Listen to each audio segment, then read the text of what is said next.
crude data analysts of this. We're going to take those 10 Augusts and we'll look at what happened the following winters. And so what we found was that in most of those following winters, but not all, it tended to be a little cooler than average. You had highs and lows within there, but if you average those out, the following winter did tend to be about 1 to 2 degrees cooler than average around here. For the snow, which is even more chaotic, it did tend to show a little bit snowier than average by about 1 to 2 inches. Now, I will say there were 2 winters of the 10 that had no snowfall, which is actually hard to do for Greensboro. That's really hard. But there were 5 that had double-digit snowfalls. Ooh. So if you want to take this stat and run with it and tell your friends, go for it. I'm not really giving it the News 2 seal of approval here because I don't know that this is any sort of causation versus correlation. I'm not sure that August really makes a difference to what the weather pattern does in the winter, and I think that you probably agree with that, right? Yeah, so I get this question a lot because I've done a seasonal winter forecast for like 20 years now, and I get that question a lot. And I'm a scientist like you, so I'm not going to go on what I think. I'm going to go look at the same thing, and there just isn't a lot. Like you said, there's a couple where they line up, but there's really no statistical correlation that you could point to and say this means that. And a lot of it just has to do with the summer pattern is so detached from the winter pattern. And I always like to say, that's why I hate when I see all these almanac forecasts come out in the summer. I'm like, we're not even in fall. Let's get to fall first and then look at the pattern in the fall. And one of the things I look at quite a bit, and there is a very good scientific correlation, snowfall in October in Eurasia, when I'm talking about Siberia, northern parts of Asia, when they get a lot of snow in the fall, Tim, we tend to have cold and snowier winters on the East Coast. So if there's one thing that I look at in the fall, it's like, is it snowy and cold over there? And Jeb, bring up the map. I'm going to show you the globe. And why is that important? Because our cold air, Tim, comes from the other side of the globe. It comes from over in Siberia, comes over the pole, and usually comes into North America. So our source region for cold air this winter, which is always weird why I think people look at acorns and woolly worms and stuff locally. The winter weather isn't made locally. It's made up there.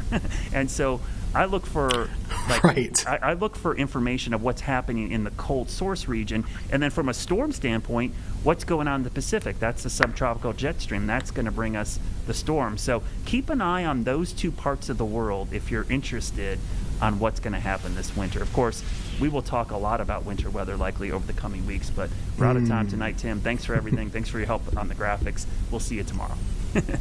You got it.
Good evening, folks. Thanks so much for joining us here for Live Impact News. I'm Vanessa Rufus. We'll be together for the next couple of hours here, taking a look at the latest in breaking news, live feeds, and also in-depth conversations. We want to start the ball rolling here tonight, talking about NFL, because, of course, we are just days away from the season getting underway. And a big topic of discussion, as always, we see, is safety. In specific, head safety, and the fact that there are a lot of new measures in place and new policies to try to protect players more and more as we have these discussions about concussions and CTE. We want to bring in the discussion here centered around this new helmet, and some folks might even notice these helmets this season when the Panthers take the field. Let's go ahead and show you a clip just to get an idea of what this helmet looks like and what we need to know about the new technology. And we're going to dive in with an in-depth conversation in just a few moments.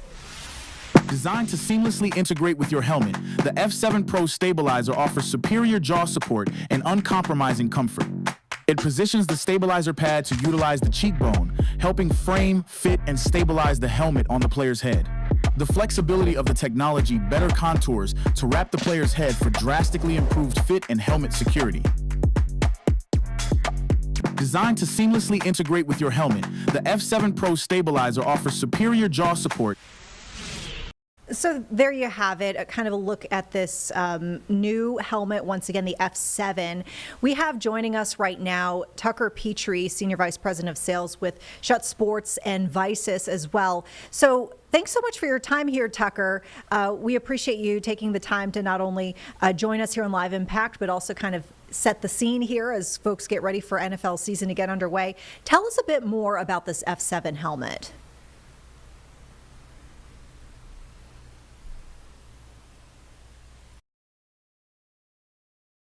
Of some really advanced design concepts coming together in a spectacular football helmet that's been extremely well received by the athletes. It's top performing. It's achieved some of the highest marks in the testing protocols that are out there. And the final hurdle is obviously getting the players to adopt to it, and that has been very successful for us. It's one of the most, probably the quickest adopted new style of helmet in the history of football. So we've had quite a few and high number of athletes that have ditched their old helmet and moved into the new one. And it's something we're really excited about, especially when you get the feedback from the players. And keep in mind, what all these helmets are designed to do or asked to do, and what these players need the helmets to do. So again, really exciting for us to see these athletes adopt into this newer, better, safer technology. We couldn't be more excited about where we are right now at Sept Sports. Yeah, I mean, you alluded to the fact that part of the equation is getting the players to want to use the new technologies. We had seen, other versions of protective helmets that have been ushered into the NFL and other levels of football, if you will, where maybe the players weren't so on board, whether it was maybe because of the look or how the helmets felt. Anything, specific that went into the design of this F7 to try to kind of, I guess, combat any sort of resistance from that standpoint from the players? Right. Well, the first thing is, you want to make it look cool. These guys all, have a certain way that they like to walk out on the field and represent themselves. We call that the mirror test, and it's one of the more challenging things of trying to figure out, hey, what are they going to like? So with this helmet specifically, we took a few design concepts out to some of the elite players that were wearing the helmets. Last year's version, showed it to them and got some kind of feedback from those guys on where we should head in the direction of the overall look. So that was kind of step one. Then obviously step two is the comfort of the helmet.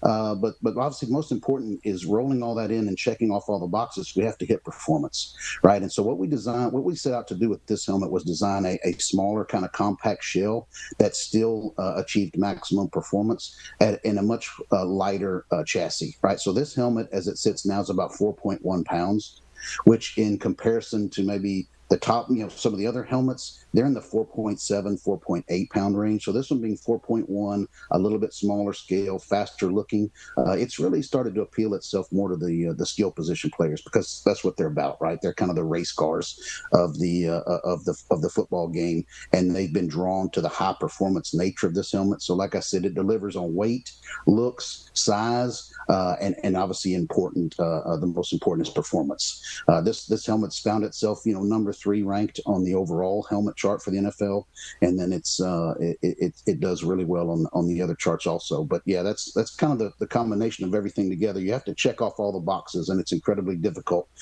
figuring out what these guys think are cool, number one, and then checking off all those other things is very important. Yeah, I mean, you totally don't have to give away any trade secrets here, but I'm just curious, the kind of research that goes into developing a player-specific helmet. What are you looking at? What kind of data are you looking at? And I guess how specific can you get with some of these helmets? Yeah, so we can get pretty specific. This helmet, this F7 Pro, comes in a standard version, and it comes in a wide receiver DB version and a quarterback version. And then also the sister kind of brand is Visus. We have a quarterback helmet of that. We have a standard helmet. Then we have an offensive line, defensive line.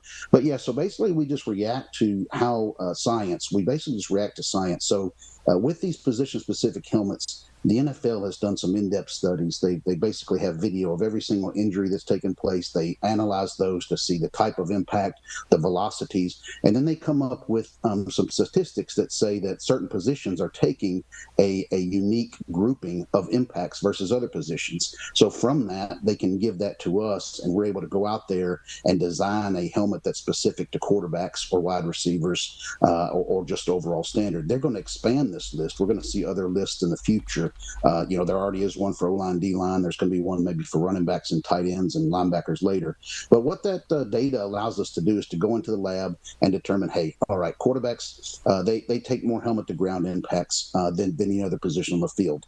And that allows us to go in and dive into the physics of that impact itself and realize that a helmet-to-helmet impact is much different than a helmet-to-ground impact. So we're able to optimize our technology in a way that we can react to the protocols that are put in front of us from organizations like the NFL, and then we can build better helmets per what they've determined, and then what kind of instructions or kind of guidebook we have there to say, hey, here's the impacts we need to protect better against. What can you do? And then these are the results, right? So it's really a cool a transition in the helmet world. In the years past, it was just one helmet for everybody, right? But we understand that different positions have different types of impacts, and so now we're able to actually go in. The technology has reached a point where we can actually tune it, right? So we can tune it for different positions and different type of impacts. So that's what's allowed us to do a lot of specialty stuff, and it's really the future of the game. I think the biggest the example I like to tell everybody is like offensive line, defensive line. They play 60 plays a game. They're taking 60 hits. Your wide receivers and DBs aren't taking 60 hits a game, right? They're not really built for that. But your O-line, D-line are, but they're at a much lower velocity impact. So in common sense, they would need a different helmet that performs better at the lower velocity impacts than the other positions that take a more high velocity impact on a regular basis. So all that data and science allows us to really focus and hone in on what's the best helmet for that specific player, that specific position. And luckily for us, we've been able to stay on the forefront of that. We've kind of been the leader of the position-specific category. We're the only company that has position-specific helmets available to the high school level, and so on. So we're really excited about that, and we're really look forward to pressing forward to even new, better innovations on technologies to again make this game as safe as possible. Yeah, I guess I did want to ask you a bit more about, being part of the effort to bring more safety to this sport, because we know that, a lot of the dialogue lately when it comes to safety has been around concussions and CTE, and even to the point, I'm glad you mentioned the fact that y'all look at helmets too for the, high school level, because you have parents who might even be questioning, whether they want their child to play football, but seemingly this is, just one part of the equation to try to maybe curb any concerns that parents might have about that. Right. No, you're exactly right. And, football's a beautiful sport. It's got a lot more positives than negatives. Unfortunately, the negatives get all the publicity, right? So as a company, we realize that there's a lot. This game has helped so many people do so many things with their lives in a positive way that we just want to make it safer, right? We want to give that mom and dad confidence about letting their kid play tackle football and the player himself. So that's why we're driven to do what we do. We want to make a difference with the helmets that we're developing and selling. Right, and I think what you said earlier too is it is a part of it, but there's other things that have come into play that's really helped the game. The rule changes have been a big help, right, in reducing those exposures. So that's also a part of it. But helmets do play their role, and like I said, we're really excited about being able to advance that technology and hopefully get more of these helmets on more athletes to help them obviously enjoy playing the game that they love. Now, obviously, here in Charlotte, we are Carolina Panthers territory. Kind of curious to hear if you have any big names to drop as far as, folks who are wearing your helmets. Oh yeah, well we got your number one pick, the Torrey McMillan. He's in the F7 Pro. He wore an F7 model at Arizona. Getting to the NFL, this brand new model, he switched into it easily. Xavier Leggett, he's also another guy that's in the F7 Pro. We have J.C. Horn. Is in the F7 Pro, and then we have Jimmy Horn Jr., another guy that's in the F7 Pro. So some pretty big names there that have adopted into this technology. We had one player too who's obviously recently left the Panthers, Adam Thielen, but Adam was a unique case because he's a creature of habit who kind of liked his older style stuff. But this new helmet came in; it was lighter weight, better performing, more comfortable. So he was very, very, very easy decision for him to get into this new helmet. So it showed us a lot of how far we'd come and what kind of a home run we'd hit with this helmet. Getting players like that and even these younger guys adopted into it, it's pretty exciting to see. So yeah, we got some big names and looking to see a lot of those helmets in the end zone this year. Yeah, I know a lot of folks are really eager to see all the players take to the field as well, and interesting to kind of get that backstory too of some of the gear they're wearing, and in specific the helmets here.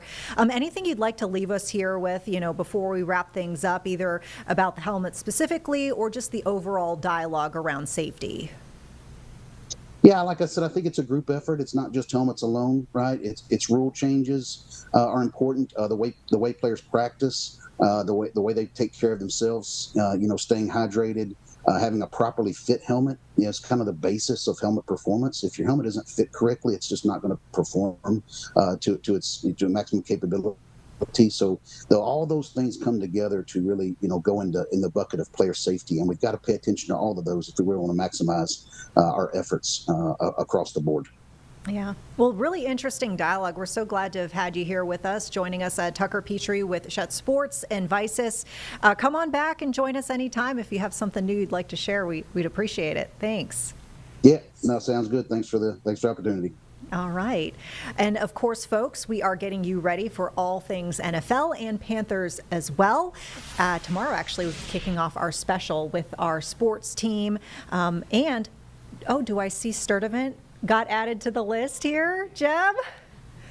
Yeah, we'll have Nick Sturdivant talking with Eugene Robinson. Fabulous. It'll be one-on-one with two of the biggest Panthers fans in the cities, dare I say. I know. I feel like this is a big win because Sturdivant has been pushing to be part of He's been pushing this narrative for a while. Fabulous sports coverage for a while. So I'm glad to see that he'll be joining the team here. But anyways, this special kicks off tomorrow night at 9 o'clock, one-on-ones, more in-depth coverage, and just getting you ready for the NFL season.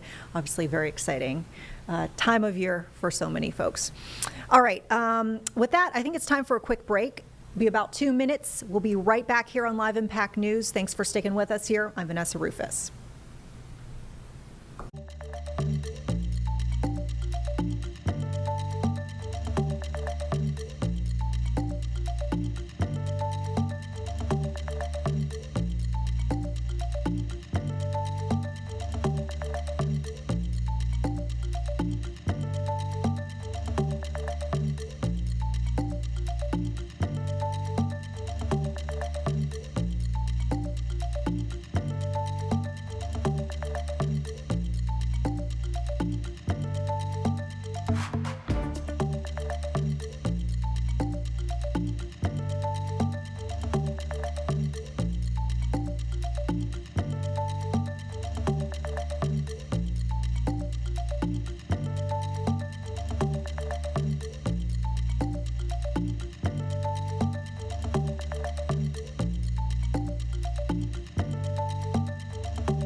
All right, thanks so much for sticking with us here for Live Impact News. I'm Vanessa Rufus.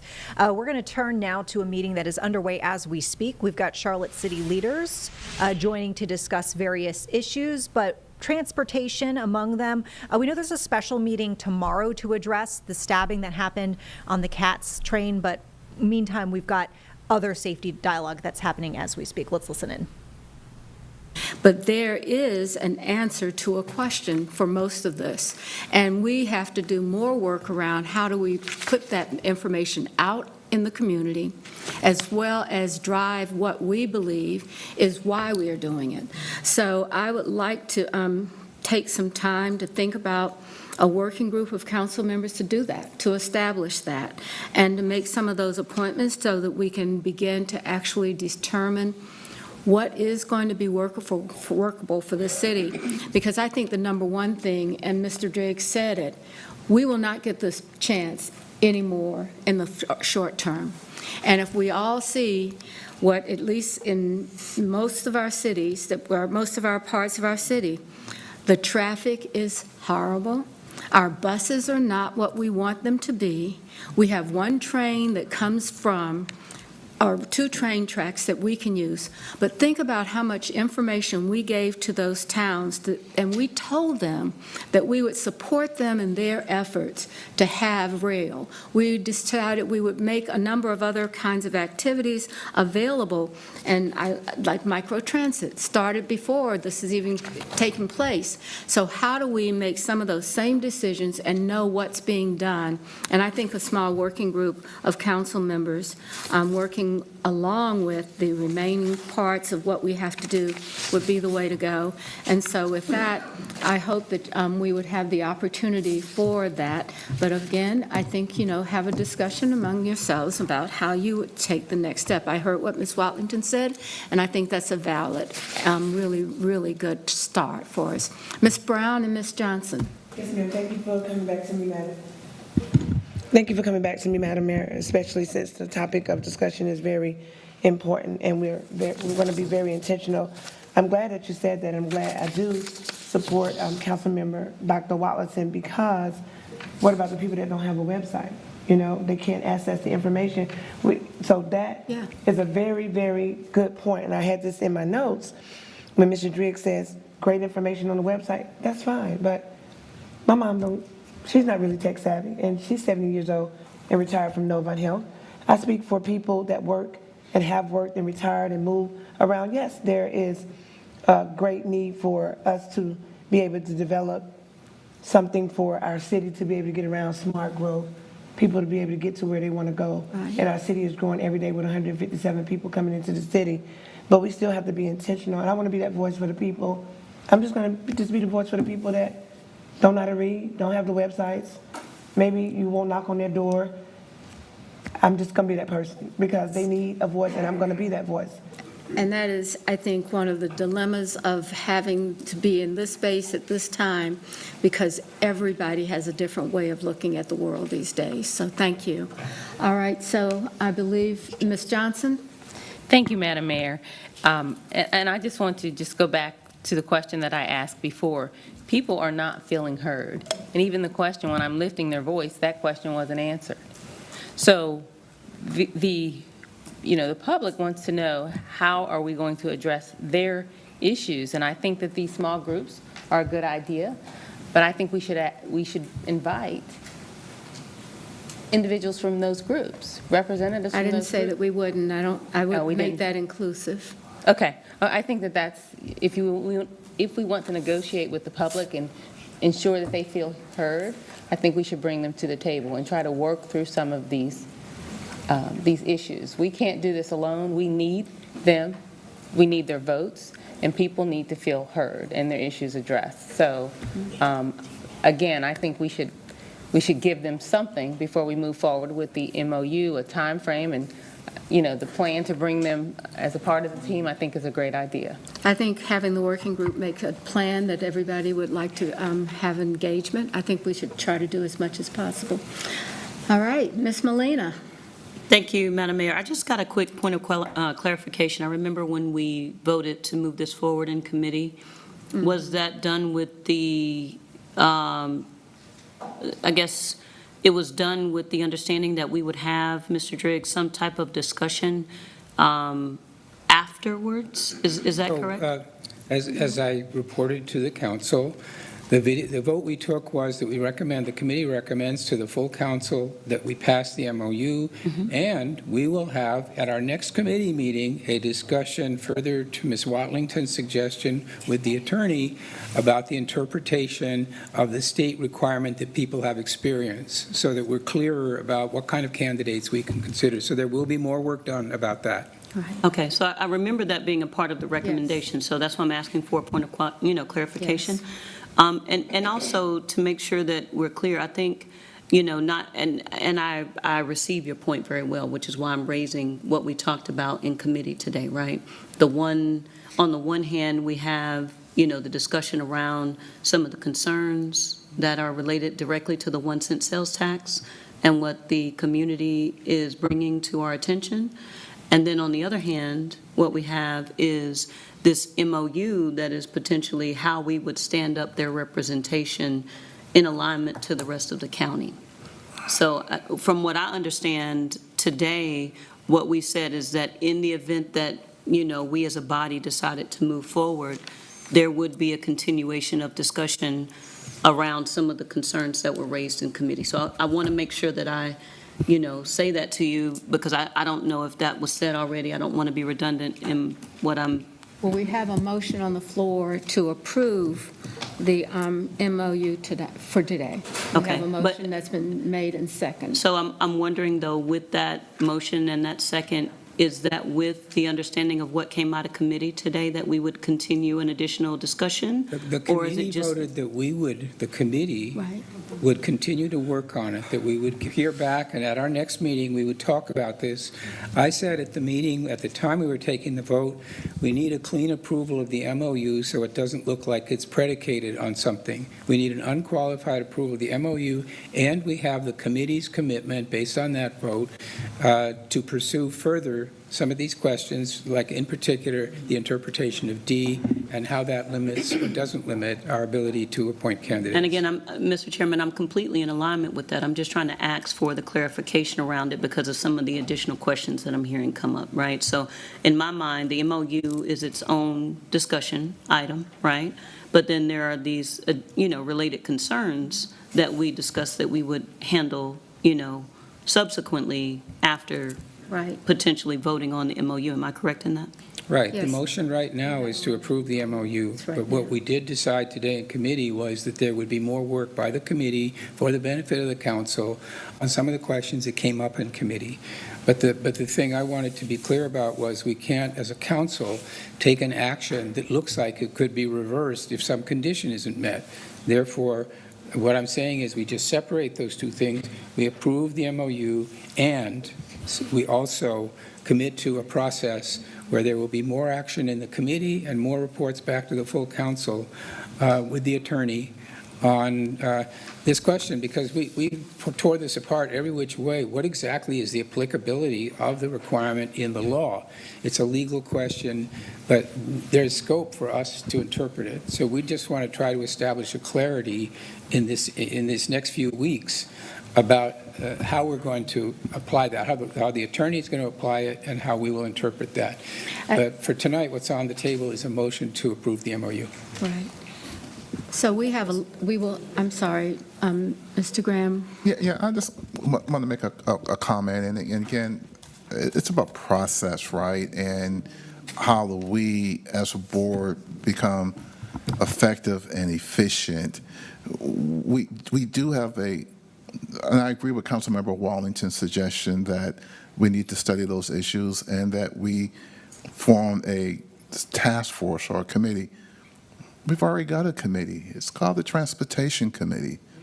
And I know I've been asking for well over a year and a half for more information about this particular topic so that we can, again, bring the public along with us.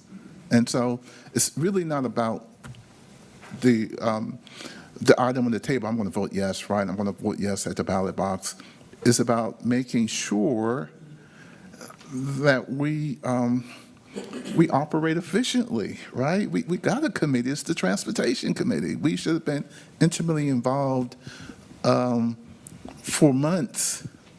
And we've been basically, from my perspective, on the outside looking in on a wide variety of discussion points and along the way. And I've made that clear, Mr. Driggs. You've heard me say that at committee meetings over and over and over again.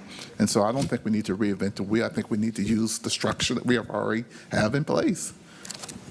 I don't Other projects, this train, pardon the pun, goes well down the track. I don't disagree that the Transportation Committee is the foundation for this. But I also understand that there are other things that people want to be and see concern about, which can come to the Transportation Committee as long as we can get this organized in a way. So right now, we spent a number of minutes or time, half an hour. And, you know, if anybody doesn't notice, today is Dimple Ajamira's birthday. So we want to make sure that we give her that accolade. And it's tomorrow? And Ed's birthday is tomorrow? He's yeah, okay. At least you're getting somewhere along this way, I guess. So with that, I think that what we can determine is that we have a motion to adopt the MOU and a second on the floor. We have a commitment to review and have a purpose around how we will look at what's going to be, I think, a challenging thing for this community and our city. And so with that, I'm going to call for the question. All in favor of the motion, please raise your hands. 3, 4, 5, 6, 7, 8. I think I have counted 8, 9, and then make sure I got it. So 1, 2, 3, 4, 5, 6, 7, 8. That motion passes. Thank you very much. All opposed? All opposed. Wait, let me. A minute. I don't get to breathe very often. So okay, here we go. So is there anyone in opposition to it? All right, we have 3 in opposition. So the motion closed. We have. Do we need a short break to get cake? No. Nobody wants cake around that. So with that, okay. So why don't we take okay, we have 2 closed sessions tonight, so remember, yes, we have 1, or I thought it was 2. 1? I'm sorry, Anthony, I can't hear you. 2 items and 1 closed session. Okay. So under the same umbrella, 2 items under the same closed session? Yes, that's it. So, okay. So with that, please, we'll take like a 5-minute break so that everybody can talk to everybody else. All right, 5 minutes, and I really mean 5 minutes, guys.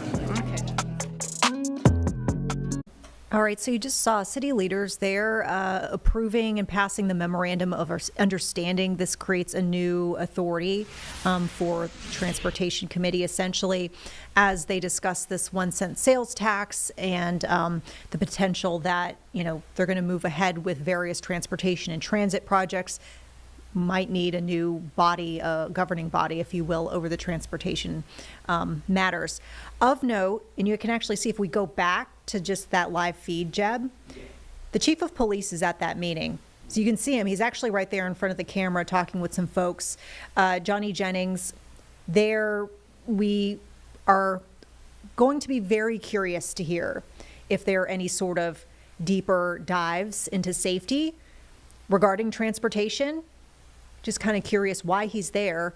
Of course, we know that several days back, there was a woman who lost her life in a stabbing near the Cat's Blue Line. So we will keep an eye on this in the background. If there's anything new that happens after this quick recess is done, we'll definitely bring you back here. And if we're able to show it to you live here on Live Impact News, we definitely will. With that, it is time for yet another commercial break. 2 minutes, folks. We'll be right back here on Live Impact News.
All right, folks, thanks so much for sticking with us. Vanessa Rufus here in the Live Impact News studio. Turning now to a breaking development from within the last several hours here. We've got a jury in California finding rapper Cardi B not liable in assault allegations. This is a civil suit that a former security guard filed regarding an interaction that was from 2018. Her attorney speaking moments after that decision outside the courthouse. Let's listen in. Well, my statement is, obviously, you never know what a jury is going to do. You could try a case in different courts with different juries and you'll have 10 different outcomes. You just never really know what a jury is going to do. We did our best to present the facts that we needed to present to the jury, and we obviously have a right to appeal, and our intention is to appeal. You're going to appeal? How do you feel about how the defendant conducted herself in court? I thought it was totally unprofessional. I think it showed value to her character, the type of person that she is. A lot of her body language, her body gestures, her facial expressions, her disrespect for the court, I think speaks to who she is. I think we saw how I conducted myself during this trial, and I think that speaks volume. Sir, could you say and spell your first name and last name? Sure. My name is Ron Rosenjohn-Faza. I'm the attorney for the plaintiff. I've had this case for a number of years. I did take it over from another lawyer, and we put it together as best we could with what we had to work with. I disagree with the verdict. As you know, you can see from Cardi B, she has a history of doing these things. Even today in the courthouse, right in where I'm standing in this area, she threw something at one of you, and I think that's just, very poor judgment on her part to go ahead and do something like that here in the courthouse. This is a court. You don't do this.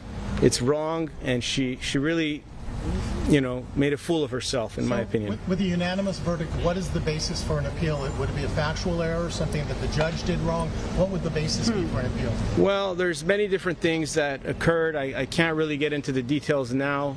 That would be for the appellate attorney that I work with, who's going to be handling that with me, and we will decide how we're going to handle it. Ms. Ellis, what's next for you? I'm going to law school. Hey, congratulations. Thank you. I appreciate that. Did this case prompt you to decide to go to law school? I had already had plans on going to law school, but I think during this case it kind of amplified a lot of those dreams. Do you feel like you've been painted in a bad light in the public? I think from the defendant, yes, but that's what she's going to do. She's going to make me seem like a bad person. I know who I am. I know the things that I've accomplished, so that's all that matters to me. You started out as a fan of her music. Are you still a fan today? No. Will you be listening to her new album? It drops in 6 days, she keeps saying. Not at all. Ms. Ellis, Cardi did ask that the public please leave you alone, not slander you, say things behind your back on social media. Does that mean anything to you? That's news to me. She's never told me that. She's never even offered me an apology, so I'm not sure. Thank you. Can you say something in Spanish? I don't speak Spanish. Anyone of you speak Spanish? No, we don't speak Spanish. All right, thank you. Thank you. Good luck on the appeal. I appreciate that. Good luck on law school. Wow. Thank you. I appreciate that. Congratulations. Thank you.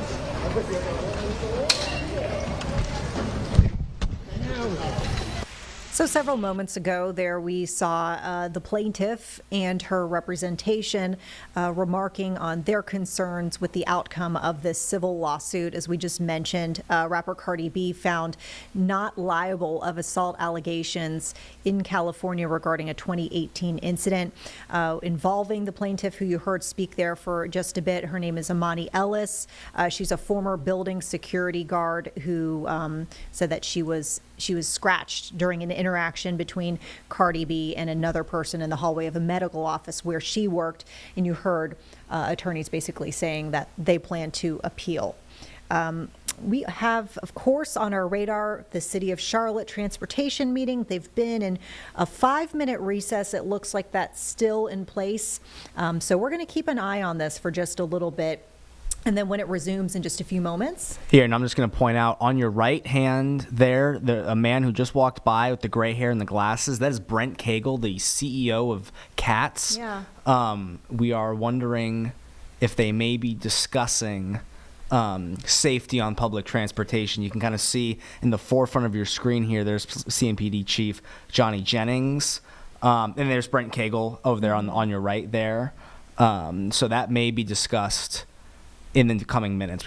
At the beginning of the meeting, they were talking about safety and concerns after recent Blue Line homicide. Yeah. So just kind of monitoring that right now. Yeah, indeed. And as you pointed out, Jeb, our producer here who's been watching the feed, the man with his back to us, you can actually see the handcuffs at his back pocket. That is Police Chief Johnny Jennings.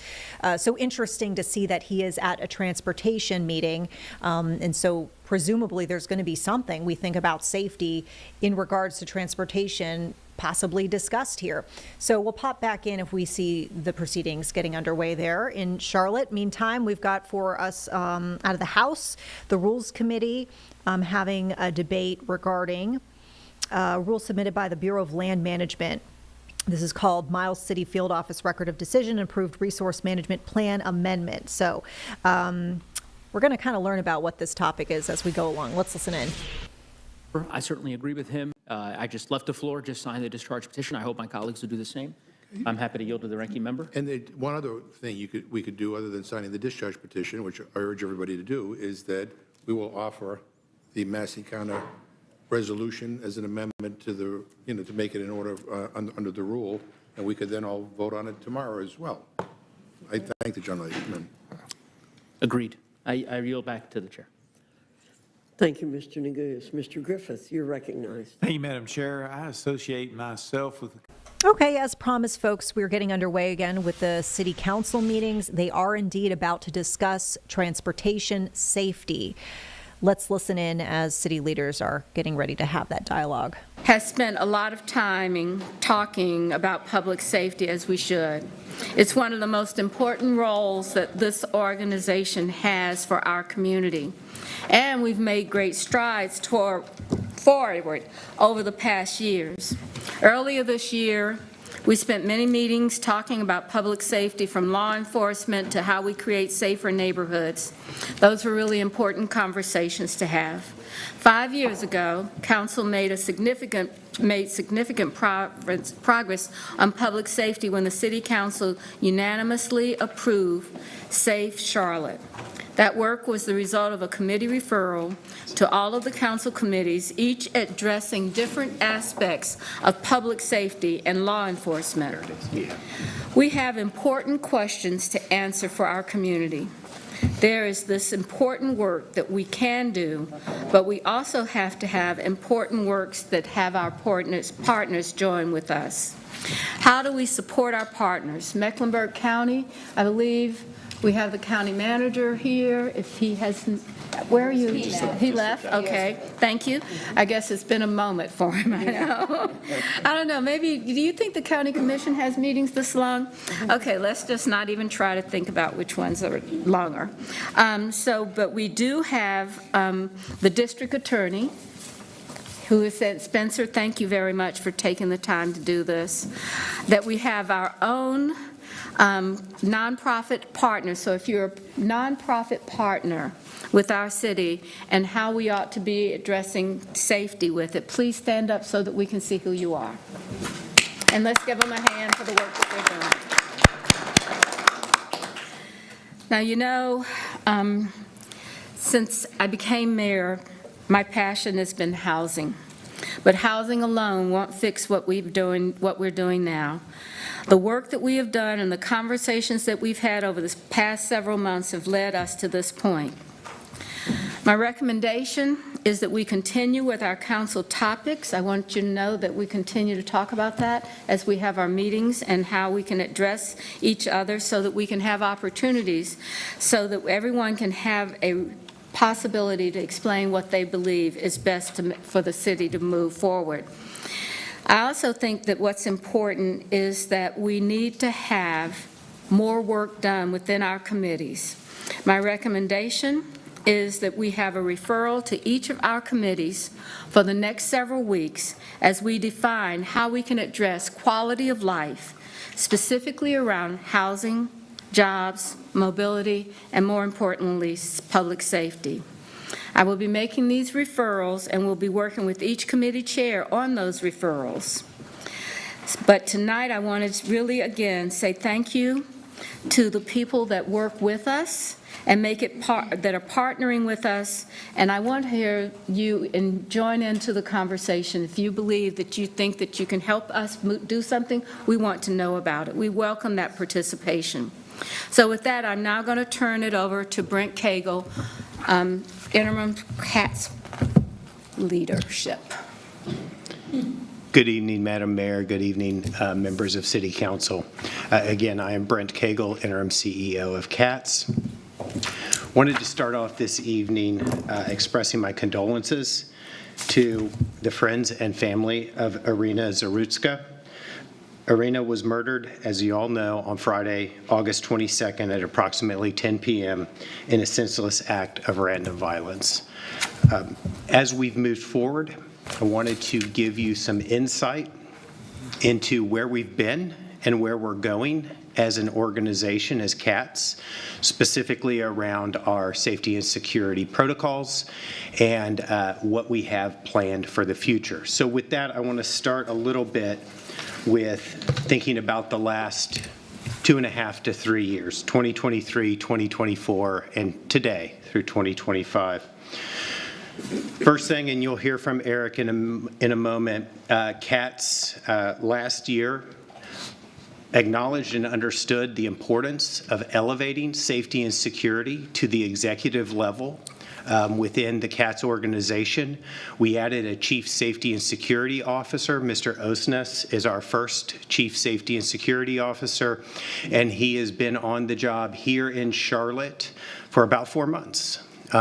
However, he has been on the job in transit security for most of his life, as well as with federal agencies, including the FBI. He comes to us from New York MTA, and he brings with him a lot of experience around transit security, and he brings with him new and fresh ideas for CATS as we think about what we can do today, and also we think about the future and the possibility of our expanding transit system.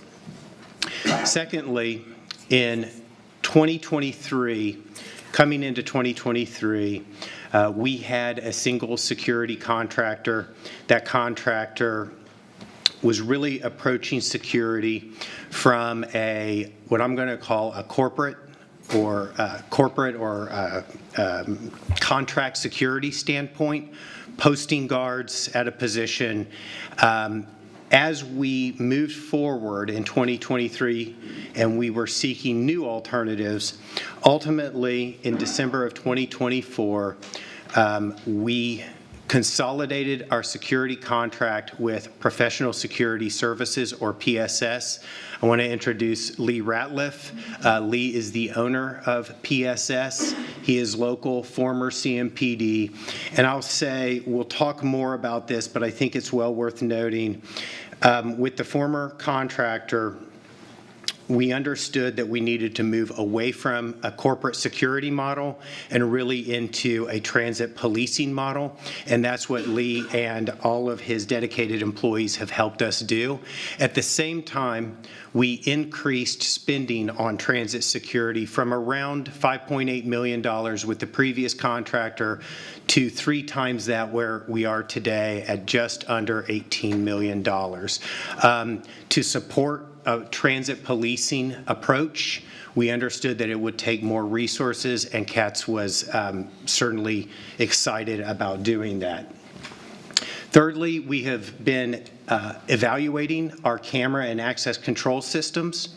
We have been replacing old cameras with new, higher quality cameras that give us better visibility. We've also been identifying blind spots throughout the system and adding cameras across the system to give us a better visibility of the entire system. You're all aware of transit center upgrades, but I will say, while we think about the transit center, the Charlotte Transit Center, the CTC uptown, we have 4 transit centers. We have the CTC, we have Rosa Parks, we have Eastland, and we have South Park. We have recently conducted a comprehensive condition assessment on all of those facilities, and all of those facilities are slated for a variety of upgrades. As we think about those upgrades, those will be things that are important to passengers, like passenger amenities, but they will also be incorporating security into the design of the upgrades as we're doing those. We've also completed de-escalation training for CAT staff. You're all aware that we have gone through a series of FTA audits over the last 2 years, the special maintenance review, the financial management oversight review. You also may or may not be aware, we just completed our regularly scheduled triennial audit with the FTA. That audit had 3 findings. None of them were related to safety and security, and none of them were repeat findings. As well, Eric and his team have also engaged the TSA to conduct threat vulnerability assessment across our system and specific to our facilities. So again, those are all things that have been completed and help inform us as we move forward. CATs by the numbers. I think this is really important to hit on as we go. When we think about security across CATs, we also think about the magnitude of the system. 675 square miles is the service area that we have. Just under 15 million riders in 2024, 3,000 bus stops, 28 park and rides. As I mentioned before, 4 transit centers, 43 rail stations, 235 fixed route buses serving 67 bus routes daily, 48 train cars across our 2 rail services, Blue Line and Gold Line, 85 paratransit buses, and then an additional 4 operating facilities specific to CATs. It is our 2 rail facilities plus 2 bus facilities. All of those are within our service area and are within the purview of PSS and CATs safety and security. So we are gathering data.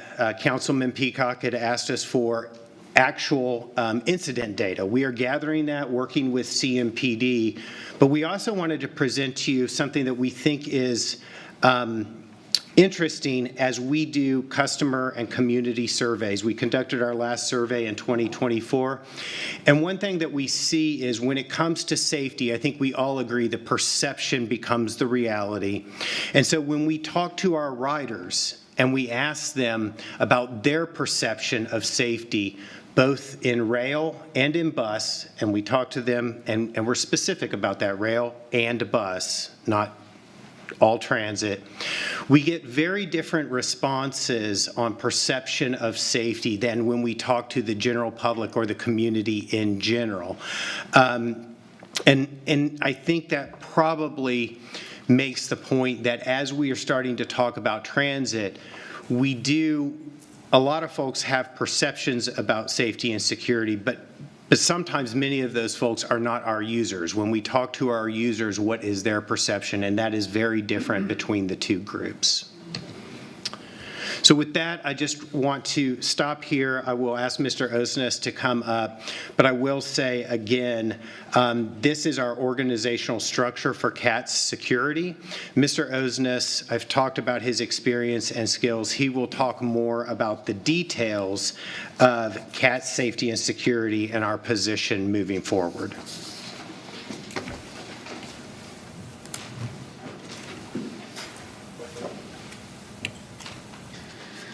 Thank you, Brent, for those kind words. I only wish that I was being introduced under different circumstances.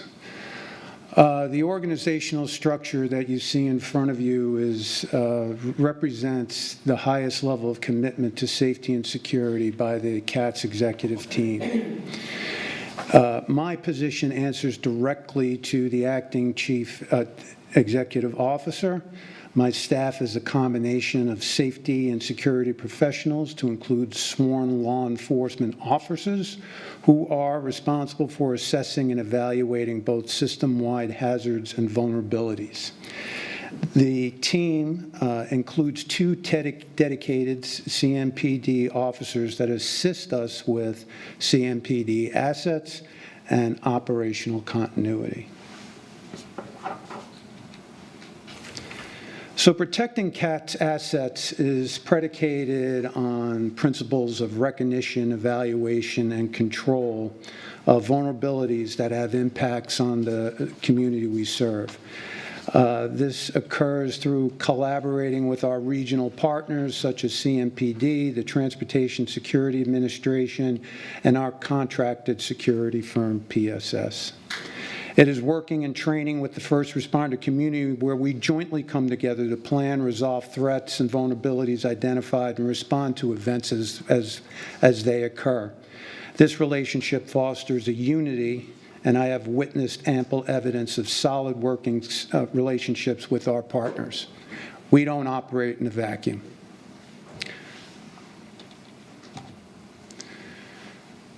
The main elements of the CAT's security infrastructure encompasses a combination of enforcement, internal electronic security, and customer reporting systems.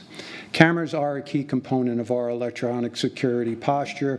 It feeds dedicated command centers, which allows us to view and hear real-time 24/7 the entire rail alignments and the activities both within rail cars and bus vehicles.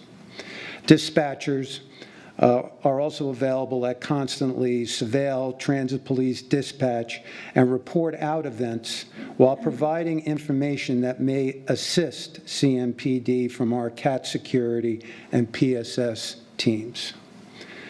Customer systems such as what is provided in the CAT's app, call buttons on the train, blue light phones allow customer and the public to interact with security policing systems, facilitating communication real time as events unfold. This function and the community truly serves as a force multiplier, bring attention to incidents and responders, which initiates even faster, quicker response times. Initiatives such as CATS Connect and the Bus Ambassador Program allows CATS to engage with the unhoused and persons in crisis so as to bring resources from community partners that may be available to assist their needs.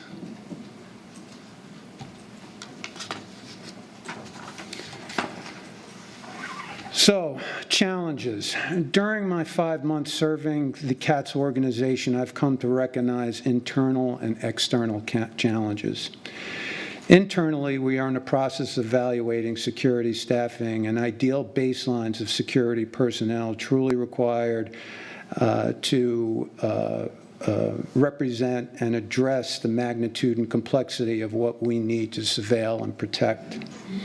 Fair collection and fair evasion strategies, we're taking a fresh look at both, as there is a recognition to fair collection and validating fares on a train as a first-line security control.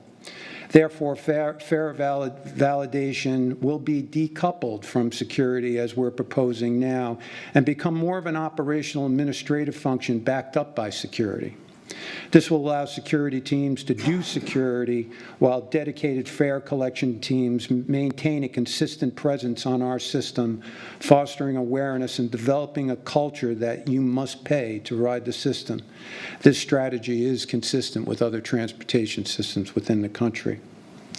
The process of evaluating infrastructure and security systems is an ever-evolving process, making sure that basic controls such as lighting, signage are in place, in addition to evaluating camera coverages, avoiding dead spots, and updating camera technologies to achieve optimum surveillance. External challenges outside of CATS or outside of CATS control. With respect to external challenges, we cannot have an honest discussion about security without talking about mental health. Our transit system is a microcosm of the community we serve, and society as a whole is experiencing a mental health crisis. During my tenure with New York City's Bridges and Tunnels, or as you may know, the MTA, I had the opportunity and privilege to work with behavioral specialists from Columbia University and New York City's Health Department on behalf of suicide prevention. One thing I learned from this experience is that a combination of impulsivity and hopelessness is a dangerous combination where suicide can be triggered at any time. This very same dynamic can occur not only with those who do harm to themselves, but from those who intend to do harm to others. This is what happened on the night that Irina was assaulted and ultimately killed. Without behavioral cues or intelligence warning security of a potentially unbalanced individual, the ability and probability of a successful intervention is unlikely. We cannot have our police serve as the de facto public health entity within our community. So to underscore a more positive event this past Friday evening where community reporting alerted security to erratic behavior at the CTC, our PSS security team successfully de-escalated, apprehended, that brought no harm to the security staff, the public, or the individual who was suffering an episode brandishing knives and threatening the public. I only bring this to attention as a juxtaposition. When we have information, when we are observing behavior, we have the opportunity to react when that behavior is evident.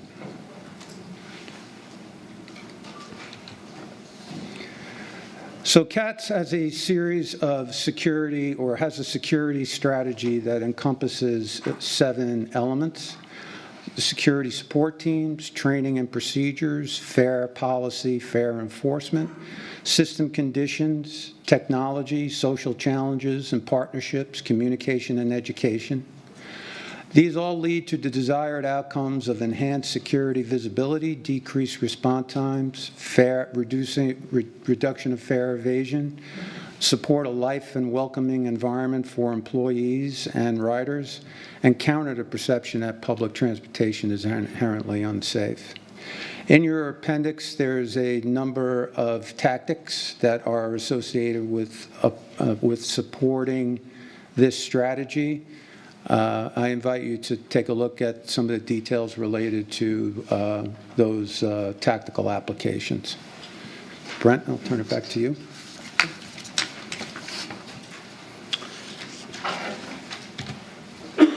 Thank you, Eric. So just to wrap up before we get into questions, a few key takeaways from tonight from our view.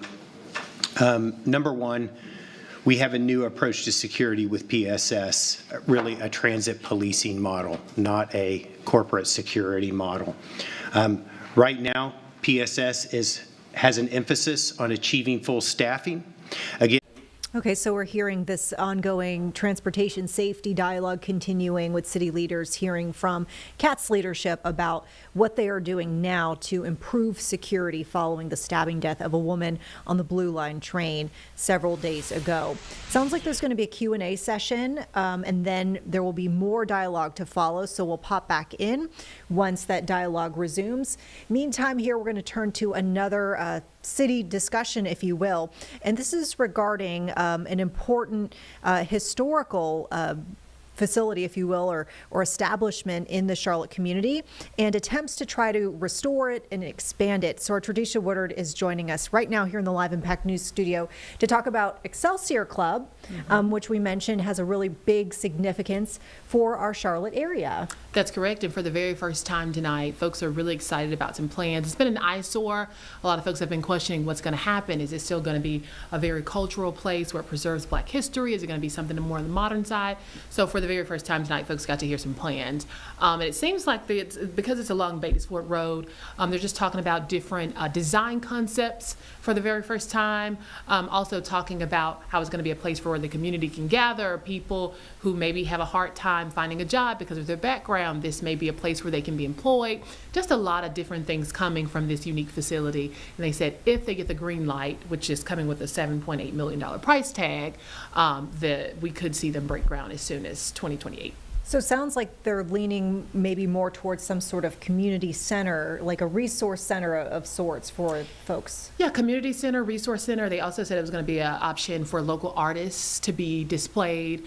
They talked about having fresh food. We know that's been a big issue on Beatties Ford Road. So it seems like it's going to be just like a central hub of resources and also entertainment for that area. Yeah, really interesting. And I know we've done some pieces before on Excelsior Club and what it means to the community. Opened up in 1944, served as a social hub, if you will, for the African American community. Yep. So, I mean, I can imagine there's probably some reaction from the community that, for sure. that it's going to have maybe a second life. For sure. It's been sitting empty since 2016. So a lot of folks are sitting at the edge of their seats wanting to know what's going to be the final outcome for this historic landmark. Okay. So your piece coming up at 11 o'clock tonight. Can you give us maybe a little bit of a hint about folks we might hear from, what we'll see in your piece? So really it's going to be city leaders, developers talking about the plan, some of the hoops they have to jump through to get this ball rolling, why it took so long, and just hear about some of those. Do you get a chance to be the first to see some of those new design concepts, what it could potentially look like, and what will be inside of the facility. Wonderful. All right. Well, thank you so much, Stradisha, for joining us here in the Live Impact News studio. We'll see you at 11. See ya. Yeah, looking forward to hearing more about Excelsior Club and what could come for this landmark, as we mentioned, for Charlotte's community. We've got the transportation safety dialogue still underway with Charlotte city leaders and CATS, so let's listen back in. Sounds like they're still taking some questions there from city leaders. Part of those shelters is lighting. All of those things factor in to both the perception and the reality of safety and security throughout the system. As well as thinking about, as I mentioned before, as we think about improvements and upgrades to our facilities, how do we integrate into those designs smart decisions to make it easier for our security team to secure those facilities and ensure that our riders are safe while they're on our property. The last thing I'll say is we acknowledge and we know that external issues outside of control of CATS will continue to present challenges. I mean, said another way, we can't do it alone. We need partners. I'm really encouraged tonight to see so many of our partners here. CMPD is a strong partner. The District Attorney's Office, Mecklenburg County and Social Services, the nonprofit community. We're all in this together. This is not an issue that CATS or CATS security can solve alone, and we appreciate all of that collaboration and the partnership that we have received, and we look forward to that in the future. The last thing before I wrap this up and move over to questions is, as Eric mentioned, this is our presentation for tonight. You also have an appendix with those tactics involved in your printed material. Also, the mayor asked us several questions. You also have questions and answers to those questions. And Councilmember Peacock, you have also asked about the statistics. And again, we are working on those with CMPD to get you the accurate information, and we will release that shortly. All right, thank you, Brent. I have to say that this has been going to be hard to keep up with everyone. Ms. Ajmira, Mayor Pro Tem, Ms. Mayfield. Let's start with the top three, all right? I know, but let's just go.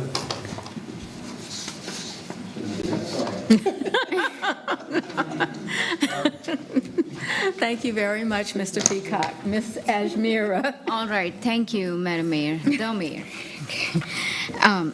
Couple of questions.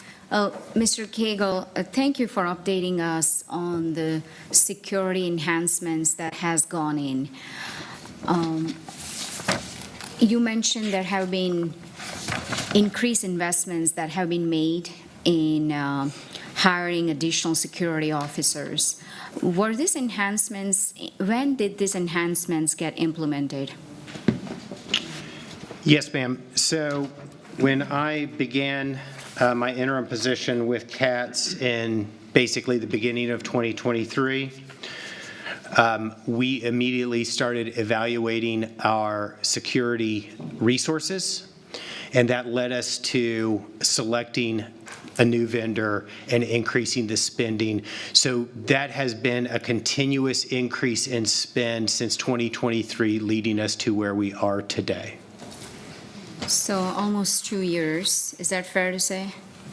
Yes, ma'am. Okay. So what is the gap currently? I know in key takeaways, you mentioned that there is an emphasis on achieving full staffing. So where we are currently and how many, what's the gap number?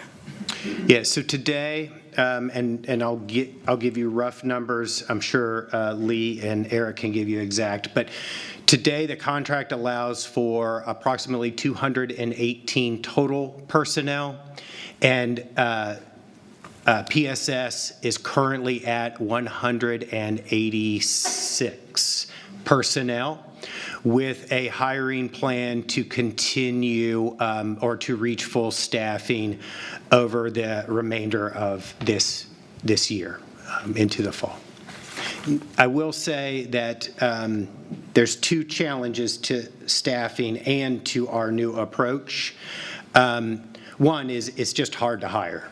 This is a difficult job to hire. But the second is, as we think about, and there's more information in the Q&A on this, as we think about the skills needed to approach security from a transit policing standpoint, that requires a higher level of training of the staff than simply saying, here's your post, stand there and report out if you see something going on.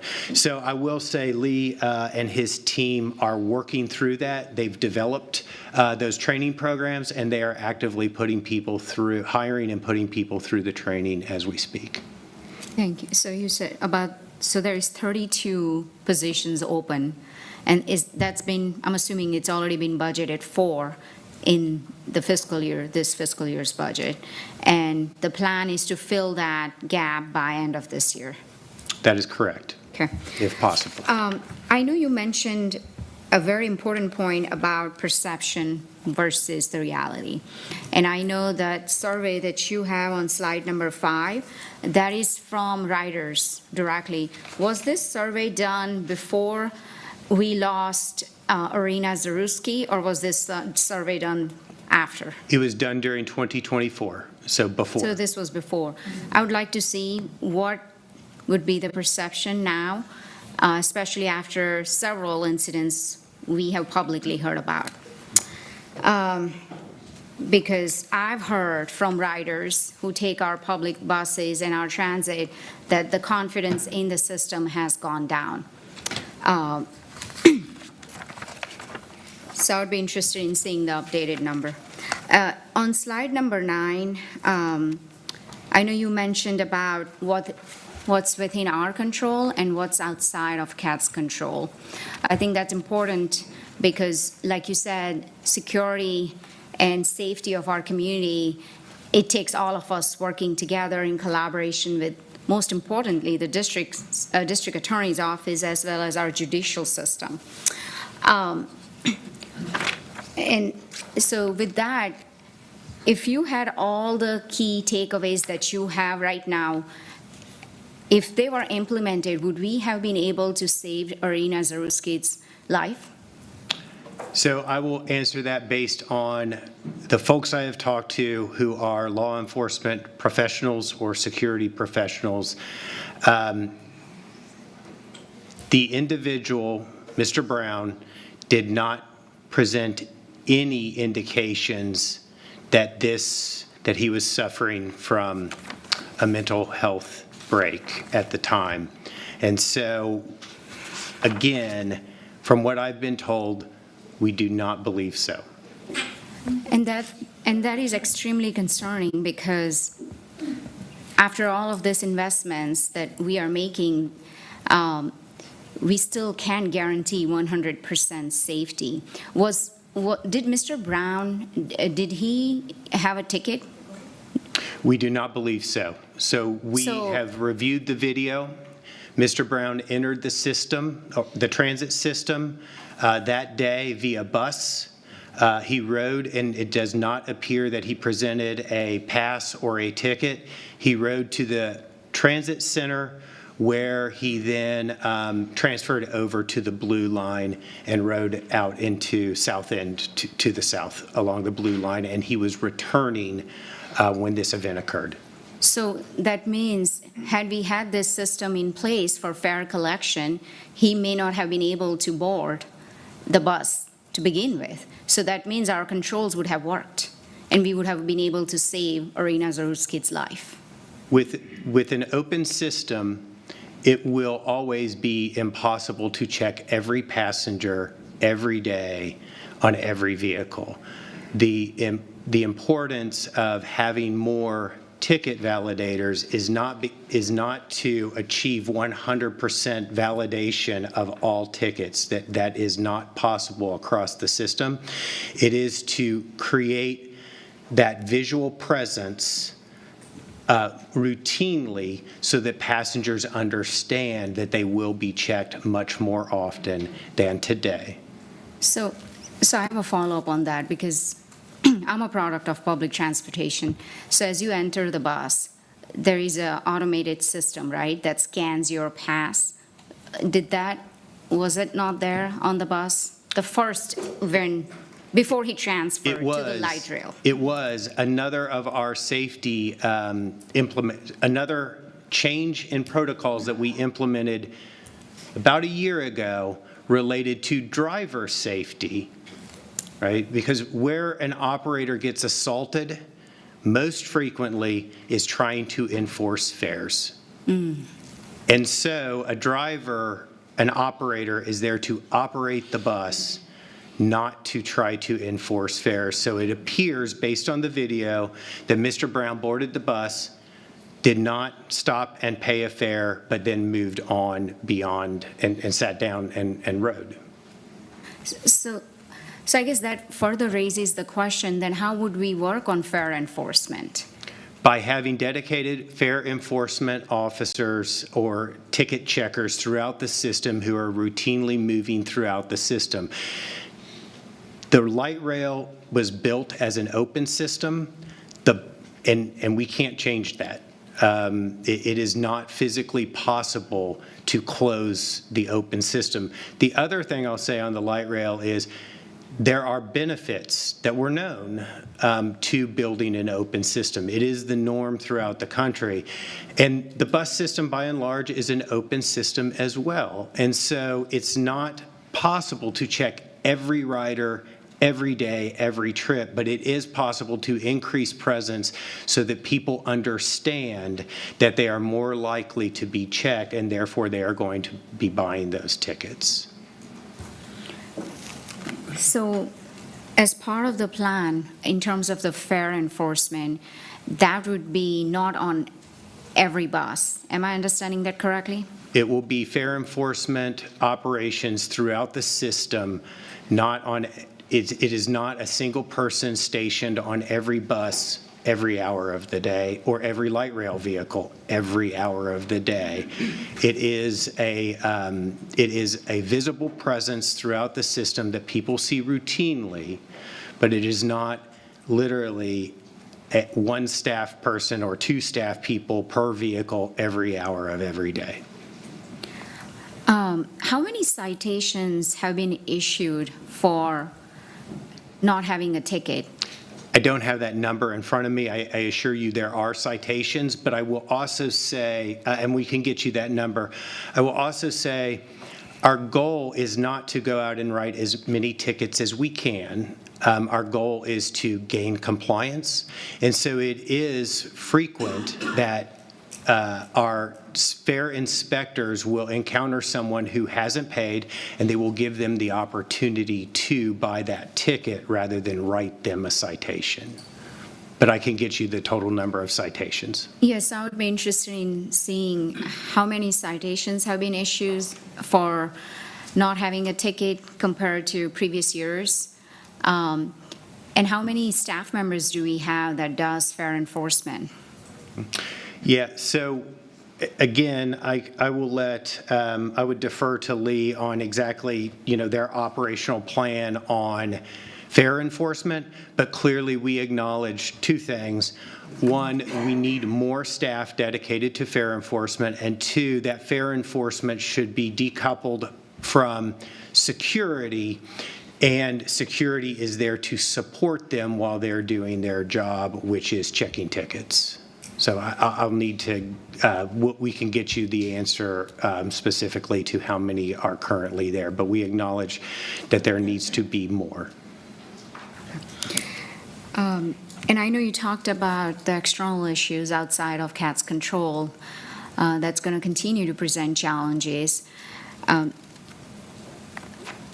As we are looking at collaborating with other entities, whether it's the judicial system, the district attorney's office, our nonprofit partners, the county, could you highlight a few items that we could work on to address some of these external issues? Yeah, so I'll give you an example, and it's not that we will start coordinating, it's we'll continue coordinating. So we know we have already started conversations with Roof Above. During COVID, CATS made the decision to allow Roof Above, their folks who are staying overnight at their center on Statesville Avenue, to utilize the bus to get to their day center, which is over on Tryon, at no charge. We see the need for folks to get to the services they need, but what we also see the need for is to work with Roof Above, as an example, to create a program that allows them to have a pass for when they are doing those things, not just board a bus with no fare. And so those kinds of things, also working with the county on CATS Connect, when we encounter someone who needs social services, working with the county to collaborate and to give them the opportunity to get those services. We also acknowledge that not all solutions are through security or policing, right? Not every problem has a security or policing solution. And so it's those partnerships with the county, with organizations like Roof Above, with Center City Partners, with CMPD, that we really work to strengthen and will continue to strengthen as we move forward. Thank you. And just one last question. You touched on this when you talked about investing in infrastructure. And I know that some transit systems across the nation have physical infrastructure in place. It's more controlled environment when it comes to fare enforcement, especially on light rail. If you could elaborate on what that infrastructure would look like for us as we are talking about our mobility plan. So what you're referring to is the difference between an open system, which we have, and a closed system, which cities like New York City have. For us, there are reasons, and so most light rail systems are open systems. I'm only aware of one transit agency that has even attempted to convert an open system to a closed system. It's St. Louis, Missouri. So the challenges we would have, so thinking about the open system and the benefits it brings, one of the benefits to an open system is its convenience and how it's integrated into the communities it serves. Right? When you think about the subway system in New York, it is part of New York City, but those trains are not integrated at street level into the community like they are across Charlotte. So you do lose that, but the other issue we have that we believe as we've looked at it is many of those platforms are designed in a way that they're really integrated with sidewalks or the rail trail. And so trying to put in infrastructure to close those platforms would be difficult, if not impossible, when it comes to meeting ADA requirements or other requirements necessary for proper size of the platform. The last problem I will note is, even if you could, and some of our platforms are big enough that you could do that, even if you could do that, the system is built at grade throughout the city. And so you can't literally fence out the entire system because it crosses roads. Vehicles have to cross, and that could create a new safety concern for fare evasion where someone might try to walk up the tracks to gain access to the station, which is also very, very dangerous. We see what happens sometimes when people don't pay attention and cross the tracks without doing that.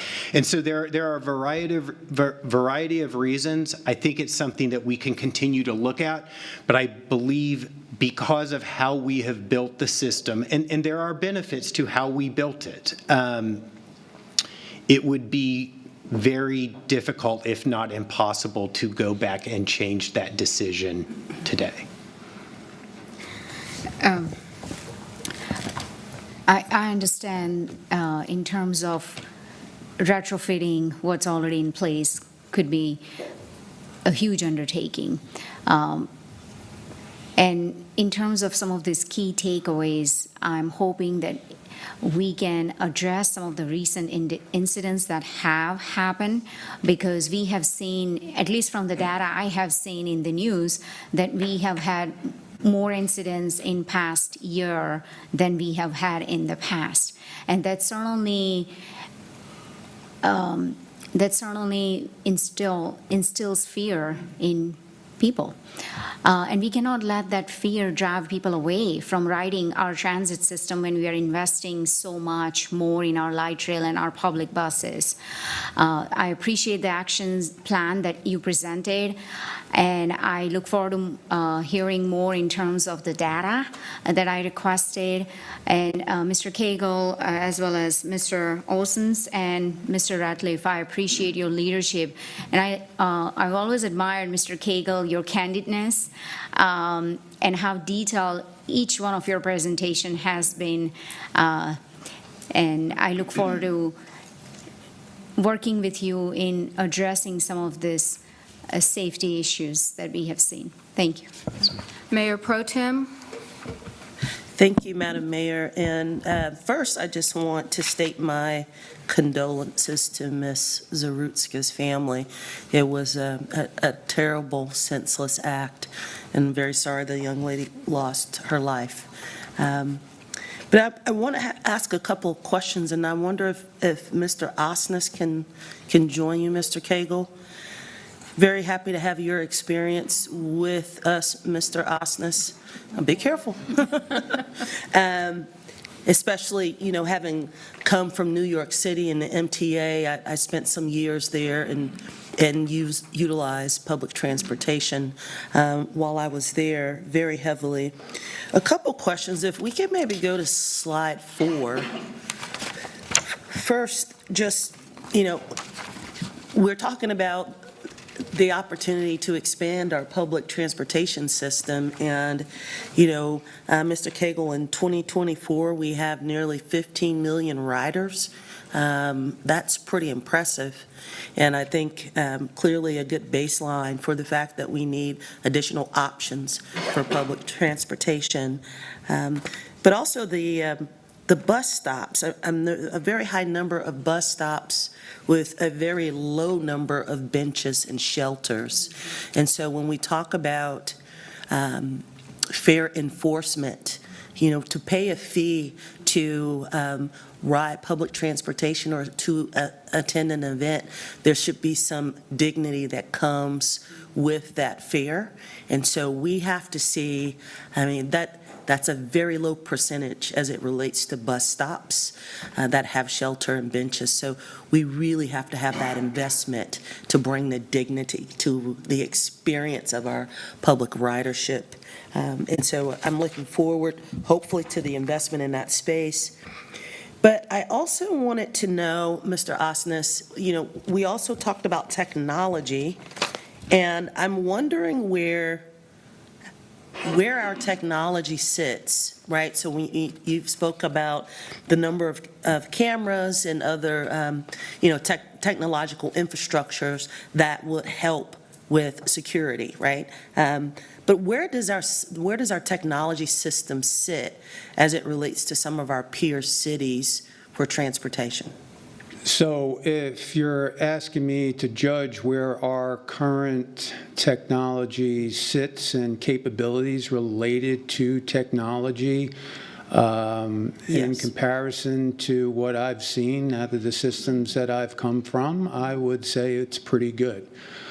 Reason why I'm saying what I'm saying is because we have a clear line of sight between all of our rail alignments from the beginning of the line to the terminal stations. We are able to view movement of people. We are able to evaluate events that occur through our operating centers, and we get pretty good coverage of what's out there right now. Through the short period of time that I've been with CATS, we've been able to isolate aspects of an event that has occurred on our system. Case in point, last Friday during the assault that we're talking about today, we were able to isolate the event shortly, almost immediate to the event. We were able to get pictures out to the CMPD, what ultimately led to the apprehension of the individual who did this act. So I would say the integrated operation centers, the ability to review what's currently on the alignment, as well as within our trains, as well as within our buses, we can see, we can hear, we can piece an event together. I would add that security is or system security is an ever-evolving process. We need to explore other technologies like AI overlays that will help us evaluate further. But if the question is my current perception in relation to what I've seen out of the systems that I've come from, I would say we're pretty good. Okay, great. And you got to my second question because I wanted to ask, as it relates to our technology portfolio for security, do we have the right elements within our technology portfolio? So you mentioned AI, but I'm also thinking about sensors, near field operations, et cetera. Do we have the proper suite of elements within our tech portfolio? Again, I would say it's a ever-evolving process to review the systems that are out there that may integrate with our current system successfully. The current system gives us a good capability to review events that are occurring, to listen to and evaluate events that are occurring real time. There's always opportunity for improvement. Technology changes on a very rapid basis, and I would say our security team is in consistent communication with the leads within the electronic security community to make determination on what may work with our system currently. Okay. One thing I'll add on AI, because I do think AI will continue to evolve as a very helpful tool for security. We have had conversations with AI vendors who, as you contract with them, your video feed goes through their. Folks, breaking in here for just a moment to give you a brand new development in a case we've been following since 2021. We've just learned that a former Chester County deputy has been convicted in the death of Larry Vaughn, a retired Rock Hill PD lieutenant, and this man you see on your screen here, Evan Hawthorne, will be spending life in prison. He was just sentenced following that conviction. So this is, once again, stemming from a 2021 case where we saw that Mr. Hawthorne physically assaulted and killed retired Rock Hill Lieutenant Larry Vaughn, and Vaughn's body found at an apartment complex in July of 2021. Apparently had worked with Rock Hill Police for 30 years and had retired shortly before his death. We also just got a statement, by the way, from Rock Hill Police saying, quote, "We are relieved that the trial has concluded. We want to thank the jury for their service in bearing the responsibilities that came with it. After 4 years, we are glad to have the verdict for Lieutenant Larry Vaughn's family, friends, and colleagues. This is a step in the continued healing process for many people who've been affected by such a tragic and senseless loss. We want Lieutenant Vaughn's family to know we will never forget his service to our department and the Rock Hill community, and we will continue to be with you going forward." So once again, that statement coming from Rock Hill PD following the sentencing of a former Chester County deputy, life in prison in the death of a retired Rock Hill Police Department lieutenant. All right. We're going to take a quick break, folks.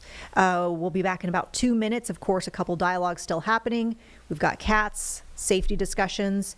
We have another story that we're following for you tonight, which you'll see on the news at 11. So stick with us. We'll be right back.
All right, welcome back, everyone. Vanessa Rufus here in the Live Impact News studio. We're going to turn you back now to this live feed from Charlotte City Council discussions about transportation safety. Keep in mind, we've been seeing this dialogue in the wake of the stabbing death of a young woman on a CATS Blue Line train, and we've got city leaders now questioning CATS leadership about recent safety implementations, including a discussion over trying to add more fare enforcers. Let's listen in. Gators within the community. But right now, we all have very good intentions, but sometimes we're kind of clanking against each other, you know, like a set of wind chimes. And what we really need is for someone to steady that flow and help us integrate horizontally. And so any ideas that you have is something I've been thinking about, because I think it's a missing piece for us here in the city. But if there's any ideas that you have coming from New York City and other major areas where you've seen partners come in and attempt to do some level of collaboration, I think it would be very, very helpful. The last point I'm just going to make is I think it's great that you are decoupling security from operations. That's a very smart move, and hopefully you will see the alignment of the reduction of fare evasion and allowing the security officers to focus on what they need to focus on. And, you know, we receive reports from CMPD, you know, every month, and want to go to the neighborhood meetings, there are incident reports that our neighborhood officers share with communities. It might be, if possible, I don't know if it's possible, but it might be, if it's possible, it might be great to have those incidents broken down on what's happening on our public transportation systems as well.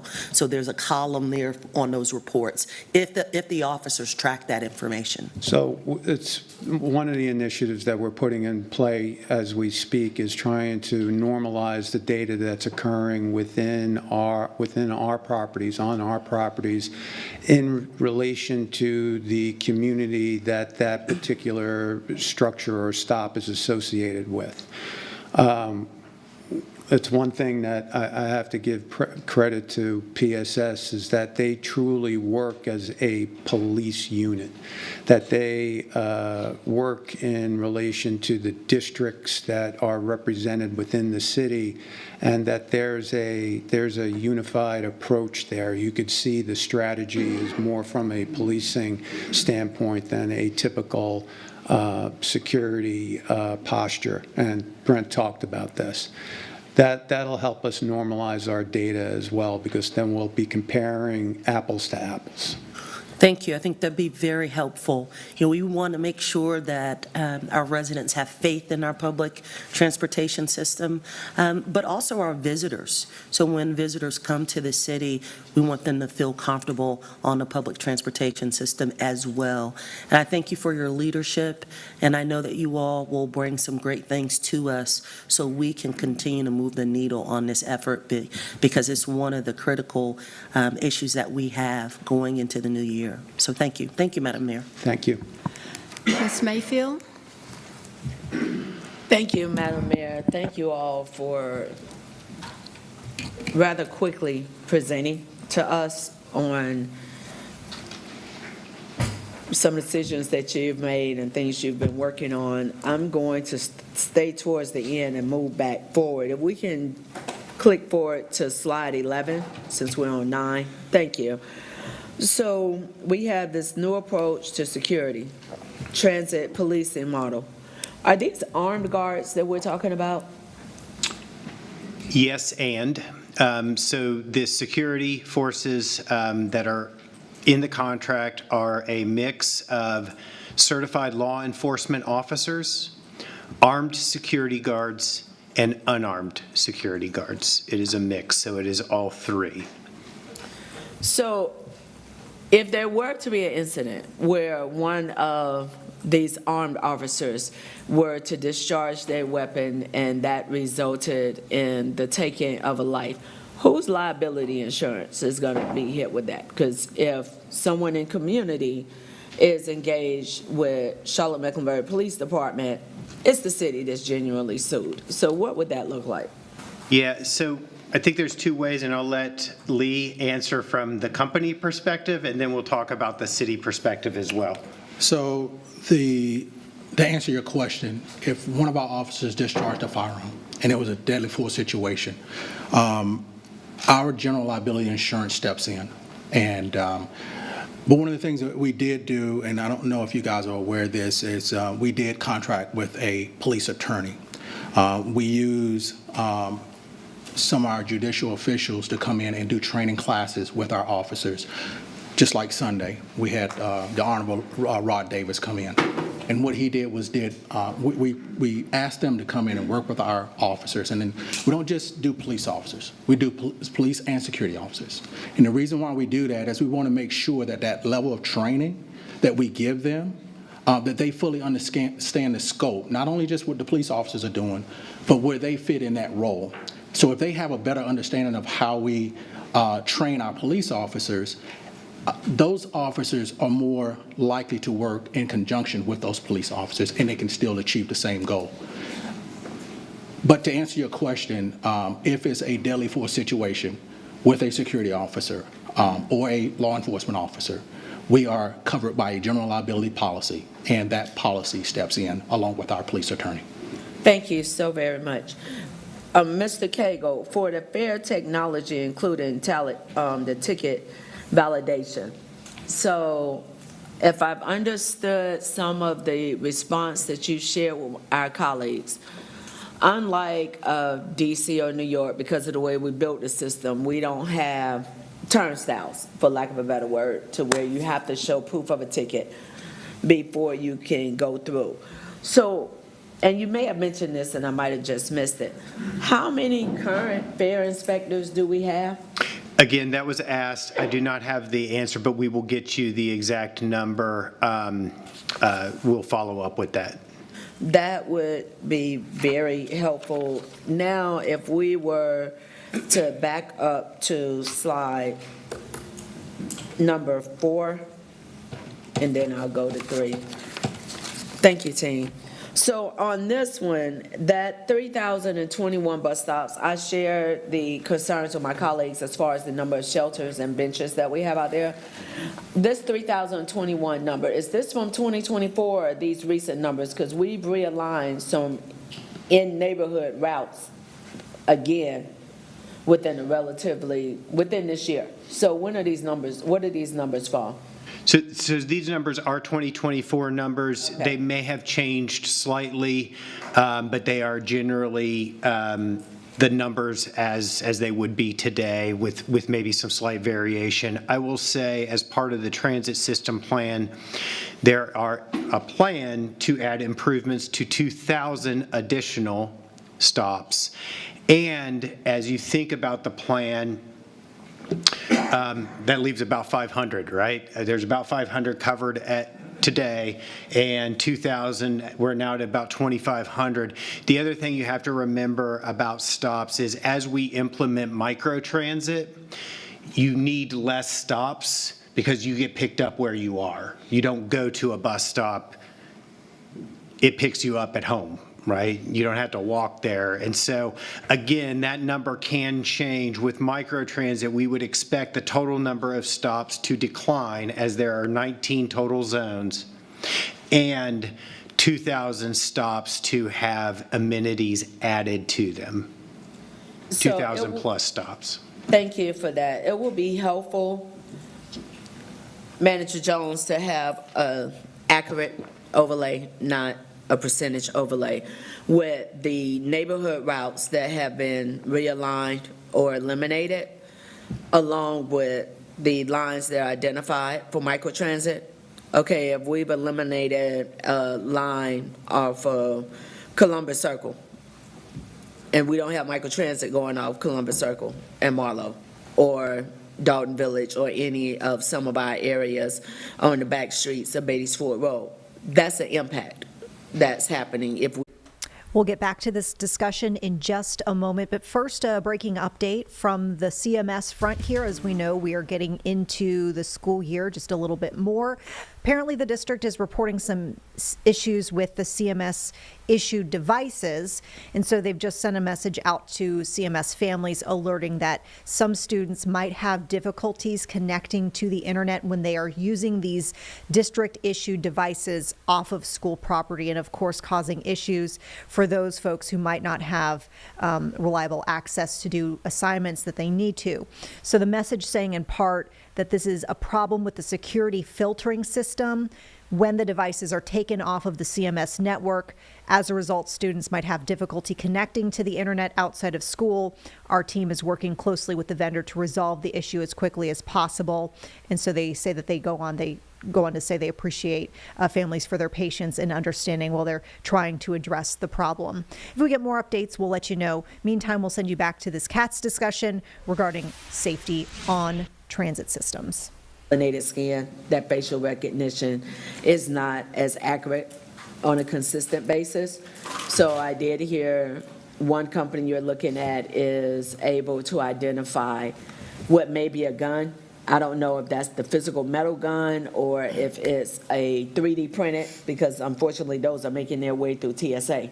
So if we're considering using AI to help identify an individual, I would like for us to be very intentional, and you can actually connect through the city's partner, National League of Cities, through the National Black Caucus and NBC Leo National Black Caucus local elected officials over the last few years our leadership has actually interviewed a number of AI providers that specifically work in the space of identifying the diversity of our community, and they have figured out how to create programs that can help identify skin tones from the 3 shades of the beautiful black women that you have sitting right here, as far as those who may be of Indian descent or the other nationalities. So if we're going to do that, I want us to utilize the relationship that we do have. That is more of a comment.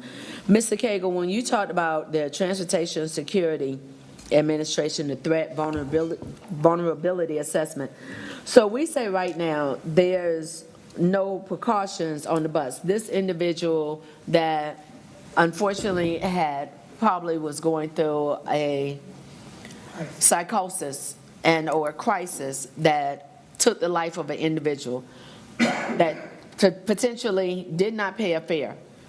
Why do we not have a way for that driver to basically, whether it is a walkie-talkie or a button that directly connects? We have the CLT Plus app. We should have a way for our drivers to directly connect with the transit stations. So as soon as that situation, that individual came on and they saw that that potentially was going to be a problem, do we not have something in place where that driver could have notified someone that, hey, next stop coming up, of which, Manager Jones, I mentioned this last Monday, we need to have a better integrated system where the buses are aligned also with rail. But some kind of way to have notified someone that, hey, I just picked you up right here, just my stop, drop the pin. I'm on the corner of 3rd and College. By the time I get to that next stop, somebody should be notified that we might have a situation in place. We don't have something like that currently in place. We absolutely do. Drivers can always contact via a variety of means the Bus Operations Control Center, as well as directly to Safety and Security Dispatch. So those are in place, have been in place, a multiple number of means on the bus. So are you telling me that none of those means were executed when this happened? Correct. So that's going to, I believe that goes back into that training piece. Is that what you're saying? So I do think from an operator standpoint, so do they always call and say, I need security to come and take this person off the bus? No, they don't. Does security look at that and have active conversations with the operators to determine where security needs to be positioned? Yes, they do. So that's a different question. So, Manager, what I'm hoping that you hear from me is if we have anyone that gets on the bus and they have not paid a fare, we should be tracking that. There has to be a clear way where if that driver felt insecure or uncertain by the nature of body movement, agitation, whatever it was that allowed them to let this individual get on. I don't care if it's a button. I would prefer it not be something where they need to actually get on the phone, because first of all, you don't need to be on your phone while you're driving. But we need to have some kind of way, because one, we need to be tracking if people are getting on the bus and not paying a fare. But there has to be some type of logical way when we're talking about the utilization of artificial intelligence and just using modern technology that we should have been able to notify, because that split second, even if someone was there, it would have been very difficult for them to stop them. My colleague, Dr. Watlington, and I gave each other a scenario on that. Yet, when you first approach, we read body language pretty well. Our bus drivers read body language pretty well. What I'm hearing is Interim Director Cagle say that yes, we have mechanisms in place. One, none of those mechanisms were utilized. That's a problem. Two, it doesn't seem like there was a clear way to say this might be a problem. Whether it's a problem or not, we're not even tracking that an individual climbed on board and did not pay. We do track that. those mechanisms are in place, and I think the point here is that individual was not acting erratic at all. They boarded the bus and they did not pay, or they did not appear to pay, but they were not acting erratic. If there had been some kind of incident, absolutely. So in those, if the person is acting erratic or there's a verbal altercation or something is amiss, then the operator is instructed to pull the bus over immediately, contact security, and security is immediately dispatched. But what I was trying to say is in this instance, this person did not exhibit, Mr. Brown did not exhibit those behaviors in a way that would have indicated to the operator, I need to call for assistance immediately. They absolutely have mechanisms, multiple mechanisms, and they use them. Okay. This was not one of those instances, though. He appeared to be someone who was using transit and going about his business. He did not exhibit erratic or other signs that this was going on with him in his condition. He was in the condition he was. Thank you for that. As you shared earlier, we cannot have a officer and or a security guard on every bus, on every train throughout 24/7. I still think that there's some value to looking into us creating a way outside of a bus driver pulling over, because you potentially, depending on what the situation is, you just created a hostage situation to say, I'm going to pull the bus over and can bring it to a stop, versus being able to connect with security, law enforcement, and keep moving till you get to that next stop and have some other way versus coming to a complete stop. And then if something. And they do have that ability if they believe that it would put themselves or the other passengers in jeopardy. They have a button, they have multiple buttons, but one button will activate a sign, the sign on the outside of the bus that says call 911.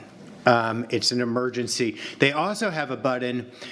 No one has to say anything. They do not even have to speak. But when they activate that button, the audio system, the speakers on the bus, the BOC is alerted that there is an incident going on that, and they immediately have an open microphone and camera to that bus, because all buses, and the operator doesn't have to state anything, because we acknowledge that stating something may put them or others in jeopardy.